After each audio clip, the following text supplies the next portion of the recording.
Assalamualaikum everyone. Welcome back to DFC Players Conversations episode 4. Today our guest is Ayad Haroon. He is a national player. He has represented Multan in district and divisional levels. He has played all across Punjab and also played nationally football in Pakistan. He is one of the best talents that Multan has produced in very recent times. He is a midfield player and in a city where long balls are common in football, he is bringing short passing and tiki-taka to Multan football. I am very thankful for Ayad Haroon for sparing time and coming to our podcast. तो अयाद भाई podcast का start करते हैं routine सवाल से पहले and then will move on to some spicy questions. तो ये बताएं आपने फुटबॉल का स्टार्ट कैसे लिया? पहले तो बिस्मिल्लाहिर्रहमानिर्रहीम, बहुत शुक्रिया कि मैं इस पॉडकास्ट पे फीचर हो सकता हूँ. तो फुटबॉल का आगाज जिसको भी एमपीएस का पता है, मुल्तान पब्लिक स्कूल का, जब भी मैं सोचता हूँ कि फुटबॉल का स्टार्ट कैसे लिया तो एमपीएस ही जेहन में आता है, क्योंकि हमने सारी फुटबॉल एमपीएस में खेली है और जो एमपीएस का होगा वो इस बात से रिलेट कर पाएगा. तो आहिस्ता करते करते फिर हमें ये भी पता लगा कि एमपीएस के बाहर भी दुनिया है. तो फिर हम ग्राउंड्स में जाना शुरू हुए. स्पोर्ट्स ग्राउंड सबसे अर्ली आप कह सकते हैं कि मैं उधर खेला हुआ. तो फिर उधर से सुबह के टाइम गेम शुरू की और फिर करते करते शाम को, और उस वक्त से आप बह के पता भी नहीं लगा कि टाइम कब गुजर चुका है. तो फुटबॉल लेकिन एमपीएस से स्टार्ट किया, सारा क्रेडिट एमपीएस को ही जाता है जो भी है. डेफिनेटली मुल्तान के आई वुड से जो टॉप मेजर प्लेयर्स हैं वो एमपीएस से ही रखते हैं and they have the structure, they have the grounds और बेसिक डेवलपमेंट हो जाती है एमपीएस में प्लेयर्स की. तो क्लब फुटबॉल किस तरह स्टार्ट की? आपका पहला क्लब कौन सा था और आप डीएफसी तक किस तरह पहुंचे? क्लब फुटबॉल का आगाज पहले तो मुझे ये पता ही नहीं था कि पाकिस्तान में और मुल्तान में भी फुटबॉल होती है. हमें यही था कि पाकिस्तान में फुटबॉल एग्जिस्ट ही नहीं करती. लेकिन जैसे एमपीएस से बाहर आए, फुटबॉल का पता लगा, गेम करना स्टार्ट की, तो ऑब्वियसली स्पोर्ट्स और होम ग्राउंड था. तो जो क्लब उधर खेलता था वही हमारा क्लब बनना था. तो उधर अमीन शहीद गेम करती है और सारा क्रेडिट जो स्टार्ट किया अर्ली, हमें एक एंट्री दी, पाथवे दिया, वो अमीन शहीद को सारा क्रेडिट जाता है. तो हाँ, कह सकते हैं कि अमीन शहीद हमारा एक तरह से होम क्लब था, क्योंकि स्पोर्ट ग्राउंड में वही गेम करते हैं और सारा आपको पता है. अमीन शहीद के साथ आपने कभी कोई डिस्ट्रिक्ट खेली, टूर्नामेंट्स कोई रिसेंट ईयर्स में खेले? मैं अमीन शहीद के साथ, उनका एक बी टीम थी जिसमें जूनियर्स खेलते थे, उस वक्त मैं अमीन शहीद में था. तो हम एक डिस्ट्रिक्ट खेल चुके हैं और भी अमीन शहीद की तरफ से काफ़ी मेमोरीज हैं, काफ़ी टूर्नामेंट्स हैं जो हम खेल चुके हैं. लेकिन वो जो डिस्ट्रिक्ट खेलना है, मुल्तान में टूर्नामेंट है, सारे लड़के अपने ग्राउंड के, वो एक अलहदा बात होती है. तो वो टूर्नामेंट की बात याद है. वो जूनियर से था लेकिन फिर भी वो टूर्नामेंट अच्छे तरीके से याद है. सही. अच्छा ये बताएं, डोगर तक आपका सफर किस तरह रहा? कि आपको डोगर आपने कैसे ज्वाइन की? इन बिटवीन कोई क्लब्स हो जिनके साथ आपका अच्छा टाइम गुजरा हो? क्योंकि डेफिनेटली एक प्लेयर जो भी हो, जिस मर्जी क्लब से खेले, अच्छा टाइम स्पेंड करे. इट्स अबाउट टाइम, वक्त की बात होती है. आज आप यहाँ पर हैं, कल कहीं पर होंगे. डोगर, वैसे तो मैंने मुल्तान में सबसे पहले क्लब्स के सुने थे, उनमें एक डोगर आती थी. आप अमीन शहीद कह सकते हैं, डोगर कह सकते हैं, हमालिया जो एक बिग डॉग्स आप कह सकते हैं किसी भी सिटी के. तो जिन्होंने मुझे शुरू में खेलता देखा उन्हें पता है कि मेरे पास कुछ भी नहीं था, मुझे बिल्कुल भी खेलना नहीं आता था. तो मेरे लिए तो अभी भी बड़े नाम हैं सारे लोग, हमेशा बात करते हैं कि उन्होंने आगे से आगे खेलना है, इधर उधर खेलना है. मेरे लिए तो अभी भी एक ड्रीम है कि मैं इन लोगों में जिनके बारे में मैं सुना करता था या जिन क्लब्स के बारे में मैं सुना करता था, मैं उधर खेल रहा हूँ. तो डोगर भी उन्हीं में से था. तो आहिस्ता करते करते थोड़ी बहुत मैचेस खेला, थोड़ा लोगों को पता चलने लगा, और जब पता लगा कि कौन सा मुल्तान में अच्छे क्लब हैं, तब आप उस क्लब की तरफ जाते रहते हो और उनमें डोगर का नाम भी आता है. और आज आपके सामने अयाद हारून is our latest signing. Ayad भाई, डीएफसी में आए अब आपको कुछ महीने हो गए हैं. मैं ये जानना चाहूंगा आपका एक्सपीरियंस कैसा रहा है और बाकी क्लब से कुछ डिफरेंस हो जो डीएफसी में हो शायद. यार, अगर मैं पहले अपनी एक कैंडिडेट थॉट कहूंगा जो मुझे आई है कि बाकी क्लब्स में, मुल्तान की बात कर रहा हूँ, मुझे बाहर का नहीं पता कि क्या सीन है. मुल्तान में ये है कि सिर्फ ग्राउंड तक ही आप वो हो, जो भी आपका इंटरेक्शन है ना बाकी क्लब्स के साथ, आपने मैच खेल लिया ग्राउंड में, जो भी था वो हो गया और बात खत्म. लेकिन डोगर में आपको एक फीलिंग आती है कि 24/7 चलता रहता है, कि किसी ना किसी वे में आपको इंगेज करके रख रहे हैं और आपके साथ एक कह लो कि फुटबॉल के बाहर भी जिंदगी है डोगर. तो ये मुझे मेजर फर्क नजर आया. और दूसरा, एक होती कुछ क्लब्स की, हर क्लब का कोई एक स्ट्रेंथ होता है. तो डोगर का वो है कि डोगर को जीतना होता है हर टूर्नामेंट, या कुछ डोगर किसी ना किसी तरीके से विन कर जाती है. तो वो मैंने खुद भी देखी है इस टूर्नामेंट में आकर कि अभी हम जो प्रीवियसली जीते हैं टूर्नामेंट के, एक बड़ा नाम है और टूर्नामेंट जीतना आता है। तो ये मैंने दो चीज़ें जो एक प्रोमिनेंट मैंने देखी कि अपने सामने होते एक्सपीरियंस की। तो ये बात दुरुस्त होगी कि हमारा मोटो कि डीएफसी क्लब नहीं है, फैमिली है, दुरुस्त है?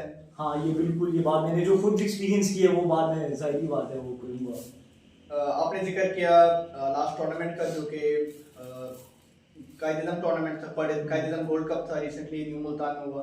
7 टूर्नामेंट था, डीएफसी ने विन किया है उस टूर्नामेंट को। The final was a few days ago against Piragai, won the match 2-0। याद भाई, उस टूर्नामेंट के बारे में बताएं कि how did you adjust to 7 football? क्या आपको लगा कि टीम में वीकनेस थी, क्या स्ट्रेंथ थी, कैसा रहा टूर्नामेंट?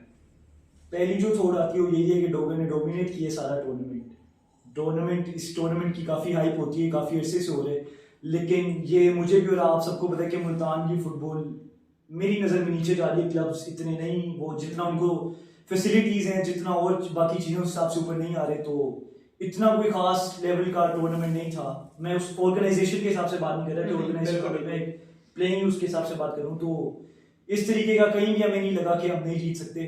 हमने अपनी पूरी एफर्ट की, और भी मार्जिन था कि और भी लड़के सारे परफॉर्म कर सकते थे।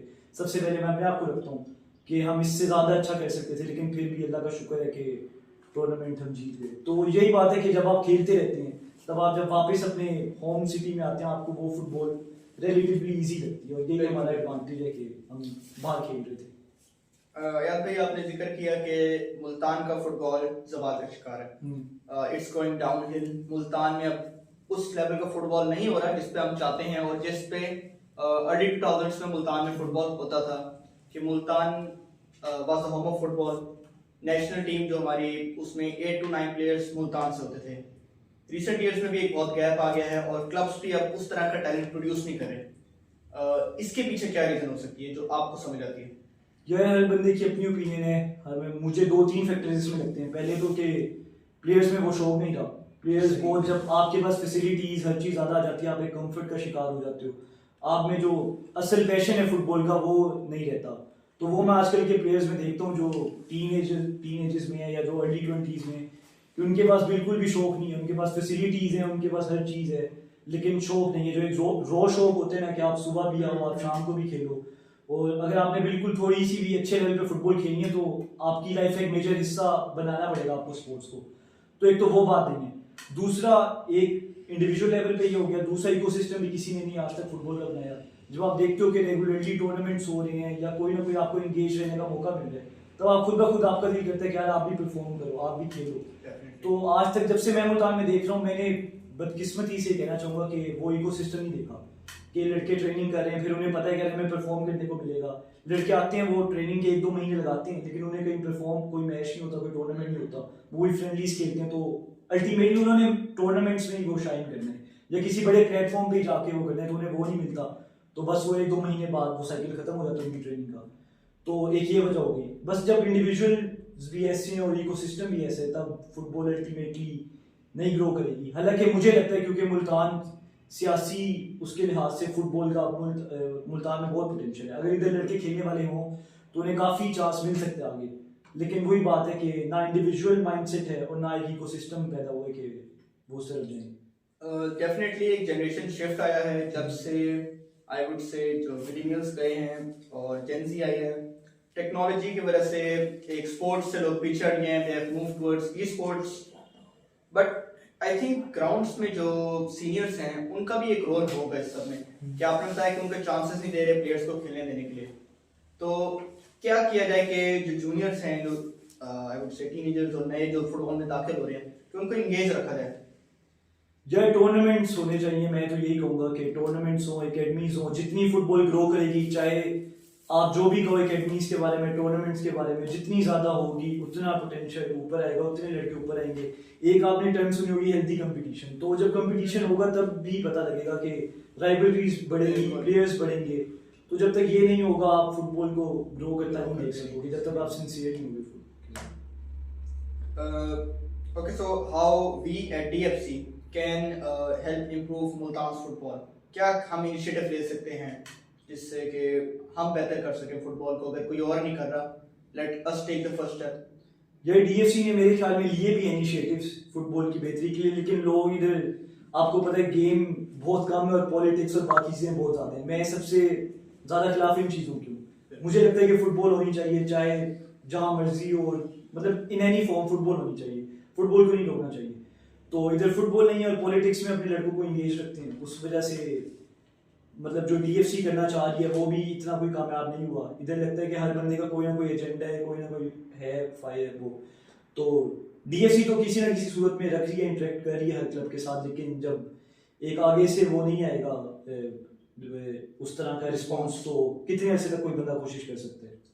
अच्छा, इन रिसेंट टाइम्स डीएफसी की टीम 3 बार बनी है, डिफरेंट टूर्नामेंट्स में खेला है, एक कबीर वाला में, एक लैया में, and I think one at Kachchaku. आप तीनों टीम्स के पार्ट थे, आपने टीम्स की तरफ से खेला भी है। तो डीएफए की टीम्स की परफॉर्मेंस क्या अप टू पार थी टू डिफरेंट सिटीज? क्या इस बारे में आपको है? यार अगर मैं ऑनेस्टली कहूँ तो मैं बिल्कुल कहूँगा कि एवरेज परफॉर्मेंस थी। मतलब ये भी नहीं कहूँगा कि हमारे लड़के खेले नहीं है, अपनी उसमें कैपेसिटी में रहते जो कर सकते थे हमने किया। हमने कुछ टूर्नामेंट्स में बहुत अच्छा भी परफॉर्म किया। आपको पता है कुछ टूर्नामेंट्स में हमारा आतिश ताम जैसी टीमों से, मुस्लिम चमन के लड़के थे जिस क्लब में, उन जैसी टीमों से मैचेस आते रहे। तो हमने अपनी कैपेसिटी के मुताबिक अच्छा परफॉर्म किया है, लेकिन मैं कहूँगा कि इससे ज़्यादा पोटेंशियल है लड़कों में। मैं सबसे पहले फिर भी बात करूँगा कि मैं अपनी बात करता हूँ, मुझे लगता है कि मेरा पोटेंशियल इससे बहुत ज़्यादा है, मैं उस पर नहीं वो खेल रहा। तो सबसे पहले मैं अपने आप को क्रिटिसाइज करूँगा, उसके बाद बहुत से ऐसे लड़के हैं जो और भी परफॉर्म बेहतर कर सकते हैं, और जितनी उन्हें फैसिलिटीज़ हैं प्रोवाइडेड, जितनी उन्हें बैकिंग है, सपोर्ट्स हैं क्लब की ओनरशिप की तरफ से, वो उस तरफ से परफॉर्म नहीं करे। तो बहुत ज़्यादा मार्जिन है कि हम इससे ज़्यादा अच्छा परफॉर्म कर सकें। अच्छा, इस वक्त मुल्तान में एक्स इंटरनेशनल प्लेयर्स काफ़ी सारे मौजूद हैं, हर कोई अपनी कोशिश कर रहा है, ग्राउंड्स में ट्रेनिंग भी दे रहे हैं। इसमें Sarana Bakar, he has played a very important role in DFA. Camps लगते रहे हैं पिछले साल, आई थिंक 5 to 7 कैंप्स लगे हैं, आपने भी पार्ट लिया है। तो सराना बाकर की कोचिंग के बारे में कोई आपका ऑनेस्ट ओपिनियंस? यार ऑनेस्ट ओपिनियन ये दूंगा कि जब आप एक बंदे को नहीं जानते होते, आप उसकी बारे में एक ओपिनियन रखते हो। मेरी सराना बाकिर से आज तक, जब डोगर से पहले था, मेरी इतनी इंटरेक्शन नहीं थी, लेकिन जब मैं आया हूँ, जब मेरा उनसे इंटरेक्शन हुआ, एक दो दफ़ा बात हुई है, मैंने ट्रेनिंग कैंप अटेंड किया जिसमें वो थे, तो मेरा इमेज उनके बारे में कम्प्लीटली चेंज हो गया। मैं कहता हूँ मुल्तान में इस एज में रहते हुए, जब आप एक कोग्निटिव तौर पे डाउन हिल जा रहे होते हो, उनकी जो आईक्यू है फुटबॉल के, उनकी जो सेंस है, वो मुझे नहीं लगता किसी और में। और ये मैं इसलिए नहीं कह रहा कि वो मेरे क्लब के हैं या मैं उनके क्लब का हूँ। अगर मैं किसी और को रेट करता होता मैं बता देता, लेकिन जो उनकी एक फुटबॉलिंग सेंस है और जो आईक्यू है, वो मुझे नहीं लगता अभी तक इस एज के बावजूद किसी और में है। अगर जो लड़का होगा जिसमें खुद वो होगी कि सीखने का शौक होगा या अपनी जस्तजू एफर्ट होगी, तो सराना बाकी से अच्छा बंदा उसे कोच नहीं मिल सकता मुल्तान में, मुझे लगता है। डेफिनेटली मेरी अपनी राय भी यही है। टीएफसी के आपने देखा होगा कि ट्रेडिशन है कि हम एक टीम सीनियर टीम नहीं चलाते, हमारे 3 से 4 जूनियर टीम्स भी एट अ टाइम वर्किंग होती है, न्यू टैलेंट के हंट में भी होते हैं। उसमें भी बहुत इंपॉर्टेंट रोल रहता है सर बाकिर का। वो बिल्कुल रॉ प्लेयर्स को उठा के उन्हें ट्रेन करते हैं, रिफाइन करते हैं, पॉलिश करते हैं। तो डीएफसी की आपको लग रहा है जूनियर टीम्स में any upcoming future stars possibility है? डेफिनेटली मैं कहूँगा सारे के सारे फ्यूचर स्टार्स हैं, और ये क्योंकि उस एज में मुझे कुछ भी नहीं पता था कि फर्स्ट टच क्या होता है, डायरेक्शनल टच, स्प्रिंट, ये वो। और आजकल के 16-17 ईयर्स ओल्ड, उन्हें हर चीज़ पता है, फैसिलिटीज़ उनके पास हैं, बैकिंग उनके पास है, सपोर्ट उनके पास है। अब सिर्फ जो रहता है वो उनका माइंडसेट रहता है कि अगर उनमें थोड़ा सा भी है फुटबॉल खेलने का शौक है, पैशन है, मेरी नज़र में सारे के सारे जो भी मैं देख रहा हूँ वो स्टार्स बन सकते हैं। बहुत ज़्यादा पोटेंशियल है, बहुत ज़्यादा। अच्छा, मगर पाकिस्तान में फुटबॉल की बात करें तो after a very long time Pakistan में फुटबॉल रीस्टार्ट हो रही है। फुटसॉल भी इन्होंने स्टार्ट किया है एंड नेशनल टीम्स भी जा रही हैं, अंडर 16, अंडर 17। रिसेंटली आपने टूर्नामेंट देखा होगा, सैफ अंडर 17 चैंपियनशिप, उसमें भी बहुत अच्छी परफॉर्मेंस थी पाकिस्तान की। I think they lost out in the semifinals against Bangladesh. उसके बारे में क्या कहेंगे कि पीएफएफ का रोल क्या इस वक्त बेहतर है, बेहतरी की तरफ जा रहा है, और किस तरह पीएफएफ इस चीज़ को बेहतर कर सकती है पाकिस्तान में फुटबॉल को? यार जब से मैंने फुटबॉल फॉलो करना शुरू किया है पाकिस्तान में 2017-18 से मेरे ख्याल में, तो ये पहली दफ़ा मैं देख रहा हूँ कि पीएफएफ इतनी एक्टिव है। चाहे आप अभी भी कह सकते हैं कि पॉलिटिसाइज कर रहे हैं पीएफएफ को, और अभी भी अंदर बहुत सी वो हैं जो आप कह सकते हैं पॉलिटिक्स है, लेकिन चल रही है। लेकिन मेरा नहीं ख्याल कि इससे अच्छा दौर कभी आया हुआ है पीएफएफ का। मतलब फुल वुमेन्स टीम इंगेज है, आपकी आपकी फुटसल की टीम इंगेज है, मेंस की फुटसल की टीम और फुटबॉल की टीम दोनों इंगेज है। हालांकि जो मैं सबसे बड़ी बात, मतलब सबको पता है कि पाकिस्तान का जब भी आप नाम सुनते हो आपको जिम्मे आता है अनप्रेडिक्टेबिलिटी। अभी हमें नहीं पता, मुझे ऐसा लगता है कि हफ्ते भी हो सकता है कि बैन लग जाए दोबारा पीएफएफ पे, तो हम इधर खड़े। लेकिन अगर मैं ऑन द अब जो ऊपर है सारे ज़ाहिरी चीज़ें उन पे बात करूँ तो इससे ज़्यादा एक्टिव पीएफएफ कभी भी नहीं रही, और अब लीग के लिए भी कोशिशें कर रही है, चीज़ वो आपको पता है। तो मेरा नहीं ख्याल कि इससे एक्टिव दौर कभी आया और इतनी प्रोग्रेसिव कभी किसी ने कोशिश की है पीएफएफ के लिए। अच्छा, लीग के आपने जिक्र किया तो आज से करीबन साल 2 साल पहले भी लीग के लिए टेंडर्स भी हुए थे, everything was set up, and at that and time funding पूरी नहीं हुई, कट ऑफ हो गया because broadcasters were not paying enough कि लीग करा सकें, फिजिबल नहीं थी। इस वक्त भी पीएफएफ के पास 2 मॉडल्स हैं लीग के लिए। एक ग्लोरियस टूर्नामेंट, बेसिकली पीएसएल की तरह के 5, 7, 8 टीम्स हो, they fight out and they win a trophy. That is good for, I would say, showcasing कि भाई हमने लीग स्टार्ट कर दी है, but actually players नहीं आएंगे उससे।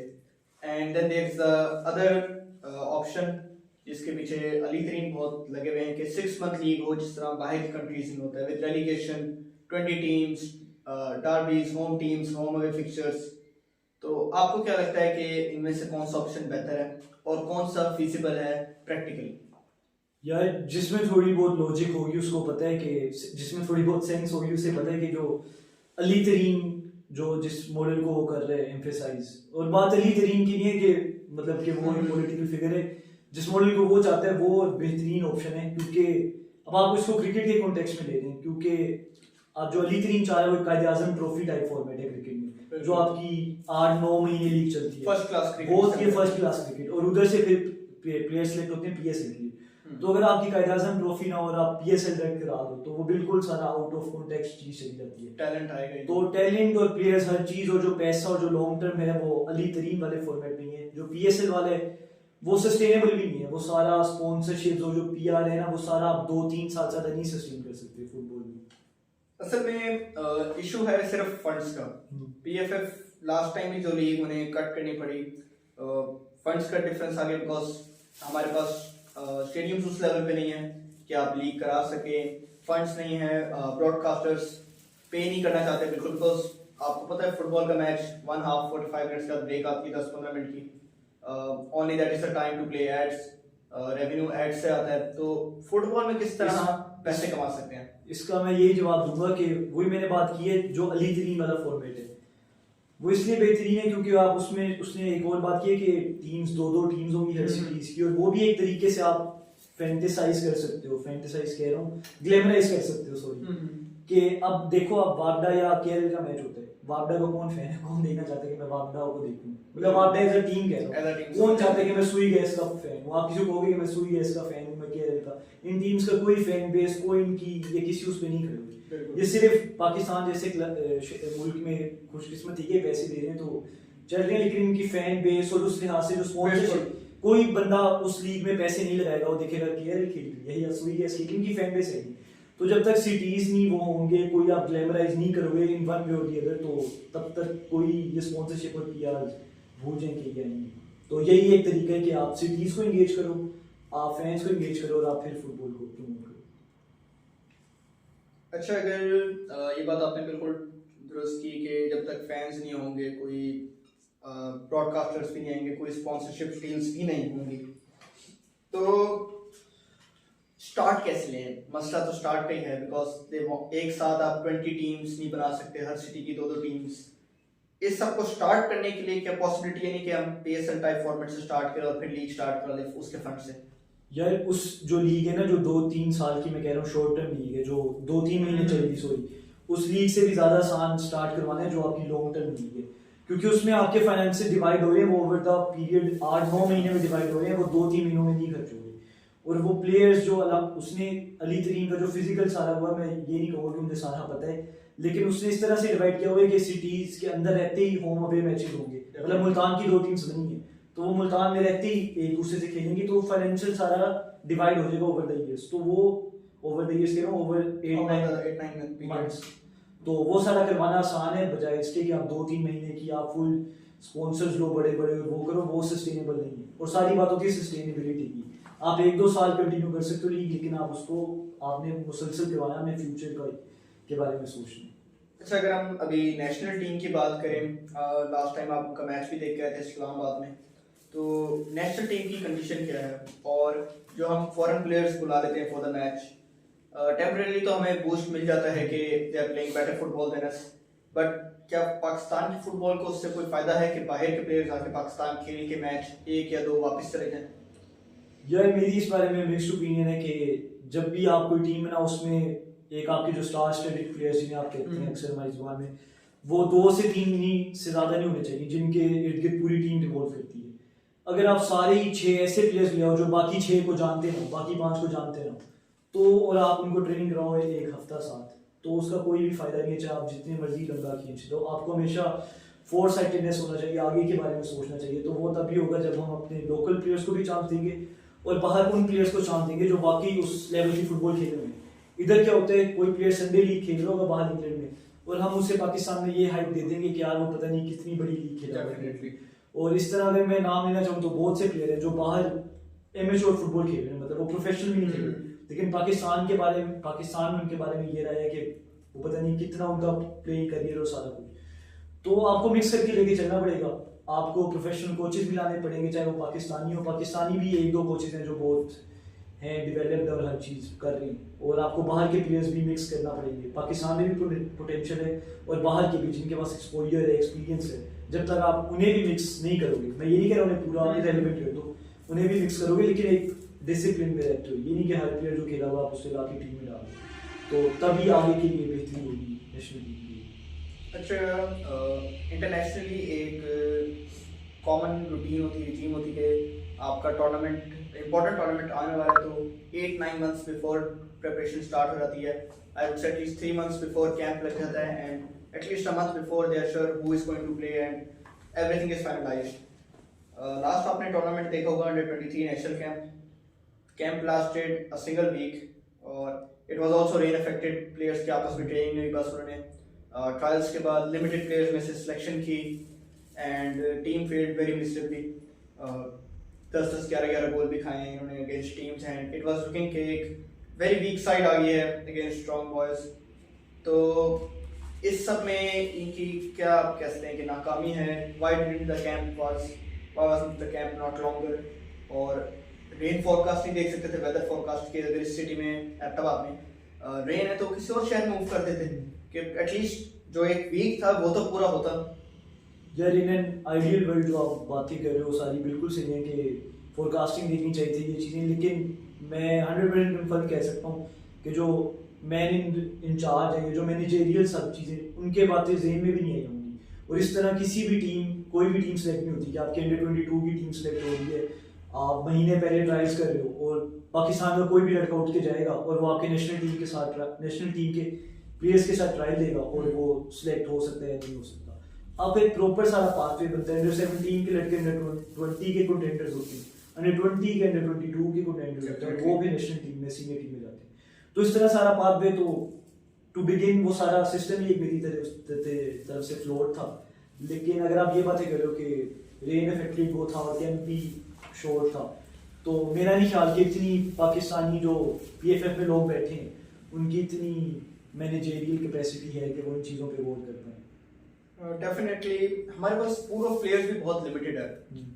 हमारे पास जो प्लेयर अगर डिपार्टमेंट लेवल खेल लेता है, he is playing at the age of at least 23, 24, 25। उस 25 की एज तक पहुंचने के बाद कोई डिपार्टमेंट उसे अपने पास रख लेता है and at that level there is no more under age category, वो तो बस फिर ओपन कैटेगरी आ रहती है। तो यूथ डेवलपमेंट पाकिस्तान में किस तरीके से की जा सकती है कि let's say even if there is a league भी स्टार्ट हो जाती है, खेलेंगे तो यही प्लेयर्स जो आज भी आर्मी में खेल रहे हैं, वापडा में खेल रहे हैं, they are over the age of 30, 40।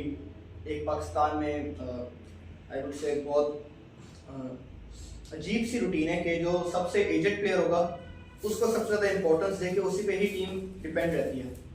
They are not depending upon their young stars के ये कुछ कर सकते हैं, they are just like no he has experience, he will score और वही करेगा। तो इस बारे में क्या लगता है आपको कि लीग क्या जूनियर्स को लाएंगे या फिर से वही बड़े ही खेलते जाएंगे? जब मैंने फुटबॉल फॉलो करना शुरू की थी ना, जब मैं बता रहा हूँ, मुझे नहीं पता था कि पाकिस्तान में भी फुटबॉल है और हमारे मुल्तान में भी। जब मैं इंटरनेशनल देखता था और मेरा था कि मैं किस प्रो बनूँ और जो सारा कुछ सीन है, तो बाहर ये सीन होता है कि 19 और 20 अगर आप किसी अकेडमी में नहीं खेल रहे ना, या आप किसी की फर्स्ट टीम या सेकंड टीम में एटलीस्ट नहीं हो, तो आपका फुटबॉलिंग करियर एक तरीके से ओवर है। उधर एज की इतनी स्पेसिफिकेशन है कि आपको मतलब सबसे पहले वो एज देखनी है कि एज है कम है तो पोटेंशियल ज़्यादा है, सीखने ज़्यादा है। तो अगर एक बंदा 22-23 का तो उसकी फुटबॉल बाहर खत्म है, मतलब और उसके पास कोई टीम नहीं है, उसके पास कोई कॉन्ट्रैक्ट प्रीवियस एक्सपीरियंस नहीं है तो होता है। लेकिन जब मुझे फिर पाकिस्तान की फुटबॉल का पता लगा, तब पता लगा कि इधर अगर आप 30-32 के भी हो तो आपका चांस है किसी प्रोफेशन उसमें खेलने का। तो अगेन ये वही बात है कि टू बिगिन विद ये सिस्टम ही फ्लॉड है। ये इस तरह सबसे पहले एज को प्रायोरिटी देनी चाहिए। एक 32 साल का बंदा वो आपको वो कुछ नहीं दे सकता जो आपको एक 16 साल का लड़का जिसके अभी पोटेंशियल है, जिसने भी ग्रो करना है, वो आपको देगा। तो जहाँ तक लीग की बात है, लीग में मेरा ख्याल है कि आपको यंगस्टर्स ज़्यादा देखने को मिलेंगे, क्योंकि जो आपकी अगली लौट आ रही है, जो अंडर 17 को आपने खेलते देखा होगा, नेशनल टीम के अंडर 20s, उनमें जो टैलेंट है मुझे नहीं लगता कि वो पाकिस्तान में कभी के पास पहले भी कभी रह चुका है, क्योंकि एकेडमीज जो लाहौर, इस्लामाबाद, कराची में वो एक अलग उनका हिसाब है जो बहुत ज़्यादा प्रोग्रेसिव काम कर रही है फुटबॉल की। आई थिंक वो प्रोफेशनलिज्म ला रहे हैं पाकिस्तान फुटबॉल में। Academies definitely have worked. Multan में भी एकेडमीज कल्चर आ गया है, आपने देखिए बहुत सारी एकेडमीज आ गई हैं। इस टॉपिक पे हम बात करते हैं तो we can go on forever. आपको एक और एपिसोड में इनवाइट करूंगा मैं।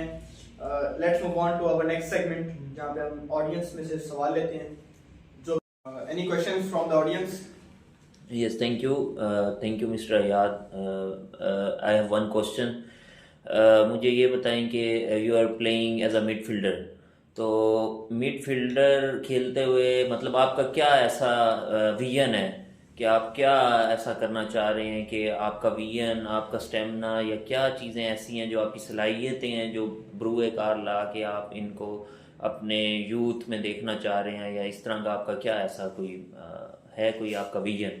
अगर आपने पोजीशन स्पेसिफिक सवाल है ना कि मिडफील्डर को के पास क्या होना चाहिए, तो मेरी नज़र में अगर आपके पास आईक्यू है तो आप मिडफील्डर खेल सकते हो, उसके बगैर आप मिड पे नहीं खेल सकते। क्योंकि मेरी नज़र में in an ideal world midfielder वो है जिसके पास सेंस है, जिसको पता है गेम कब स्लो करनी है, कब तेज करनी है, बेसिकली वो गेम का सारा टेम्पो डिक्टेट करे। अगर आप बाकियों की तरह मार धार और बॉल आ रही है और आप पहुंचा रहे हो आगे, और जो बॉल जिधर जा रही है आप उसके पीछे भागी जा रहे हो, तो मतलब there is no point in playing. अगर आपको पता है कि कब स्लो कर लेनी है, कब तेज करनी है, तो आइडियली मैं यंगस्टर्स को भी यही एडवाइस दूंगा, और मैं खुद भी यही चाहूँगा कि अगर मैं मतलब प्रॉपर 100% फिट होकर खेलूँ तो इसी तरह करूँगा कि डिक्टेट कर सकूँ सारी गेम, जिस तरह गोल माइंडेड होकर डिक्टेट कर सकूँ, पता हो कि कब गेम स्लो करनी है और कब आपने तेज गेम का टेम्पो करना है।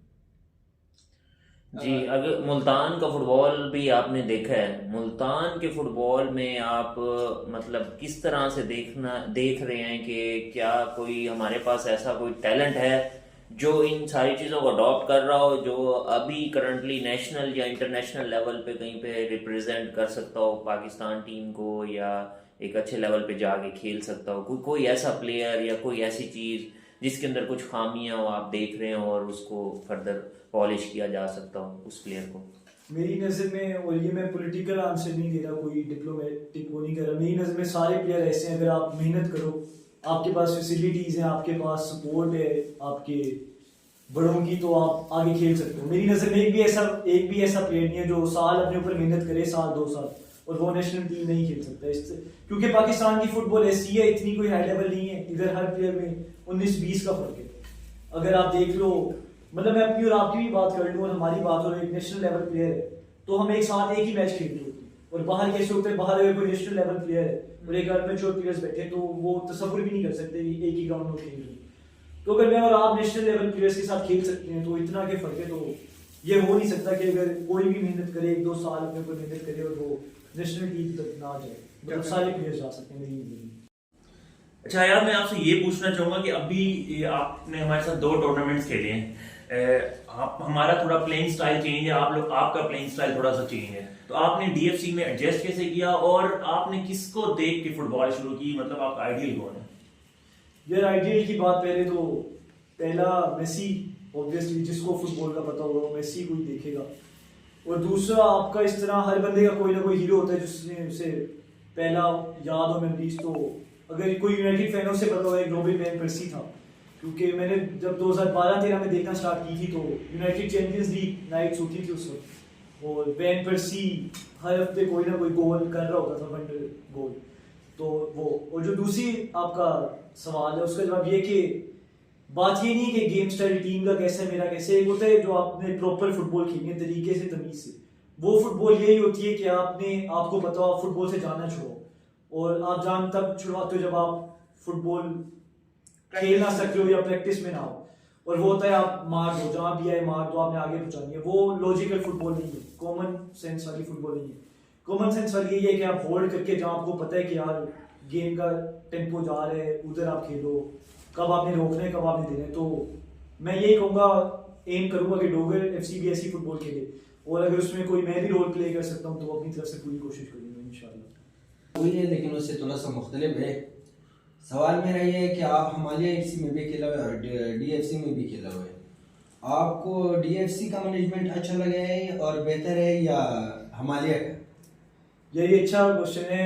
मैंने फुटबॉल पूरी जिंदगी खेली एज अ प्लेयर, मतलब मैंने जो भी मामला देखे हैं, या हमेशा मेरा जो भी प्रेफरेंस है वो यही है कि ग्राउंड में किस तरह क्लब खेलती है, ग्राउंड में किस तरह ऑपरेट करती है।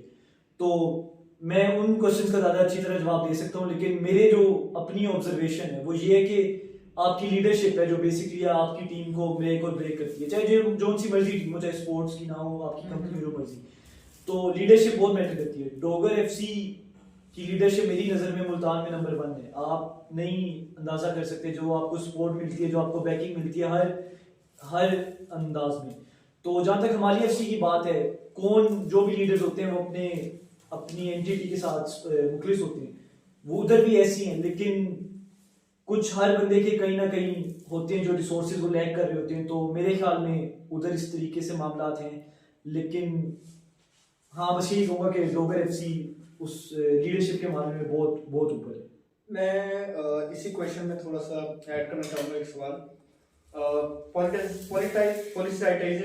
पॉलिटाइजेशन किस में ज़्यादा है क्लब में, कि कौन सा क्लब अपने प्लेयर्स को पॉलिटिकली यूज़ करता है? डीएफसी में ट्रेंड है, हिमालय में है, या कोई और ऐसा क्लब नोटेबली जो अपने प्लेयर्स को पॉलिटिकली यूज़ करता हो as a pawns in their game? यार मैं ये कहूँगा कि सारे क्लब बराबर हैं। जब पॉलिटिकल उसकी गेम की बात आती हो, तब जब जिस क्लब का जहाँ मुफाद होगा वो उधर किसी ना किसी तरीके से वो एक्ट करके, बेशक वो पॉलिटिकल एक्ट हो, वो उसको जस्टिफाई कर लेगा। और आप ये नहीं है क्लब को पॉइंट आउट बिल्कुल भी नहीं कर सकते। तो और ये वही बात है, मेरी पहली वाली बात से सारी रिलेटेड है, जब फुटबॉल आपकी ना होना तब आपकी ये सारी चीज़ें बहुत ज़्यादा होने लग जाती हैं। अगर आपकी फुटबॉल होना तो ये चीज़ें कम हो जाती हैं। तो वही हाल है कि लड़का 1 घंटा फुटबॉल खेलता है दिन में, और वो 10 घंटे यही उसके काम होते हैं कि क्या करना है क्या नहीं करना। तो सारे क्लब मेरी नज़र में उसमें बराबर है। Any next questions? आपके कैरियर का सबसे बेस्ट मैच कौन सा है? यार ऐसे बहुत से मैचेस आ चुके हैं जो बंदे की मेमोरीज होती हैं, और आप फुटबॉल इसीलिए खेलते हो कि at the end of the day जब आप लाइफ की डिक्लाइन की तरफ जाओगे आप वो मेमोरीज चेरिश कर सको। तो मुझे याद है कि हमारी एफसी में मैं खेल रहा था और मेरे स्टार्ट के दिन थे, तो मैं अपनी टीम में जगह नहीं बना पा रहा था। तो हम बाहर मैच खेलने जाते थे तो मैं ऑन एंड ऑफ खेलता था। मतलब मेरे लिए ट्रैवल करना बहुत टफ है, अगर कोई बंदा मुझे जानता है तो उसे पता होगा, मेरे लिए मैचेस पे ट्रैवल करना बहुत एक टफ सूरत हाल है। तो मैं सोचता था यार कि मैं जाऊँ ना जाऊँ, और मैं खेलता नहीं हूँ सारा कुछ। लेकिन एक मैच पे मैं गया, मैं एज यूजुअल मैं सब्स्टिट्यूट था। तो हमारे कप्तान है आरिफ भाई, आप सब जानते हैं। तो मैच वो फंसा हुआ था, फाइनल था, 0-0 था।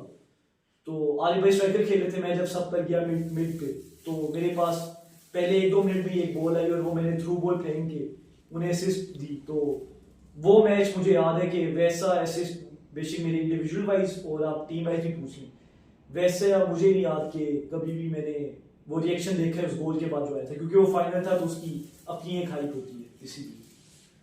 अच्छा यार, मैं एक बात और पूछना चाहूंगा कि आपके लाइफ कैरियर में टफेस्ट मोमेंट कौन सा था और उसको आपने ओवरकम कैसे किया?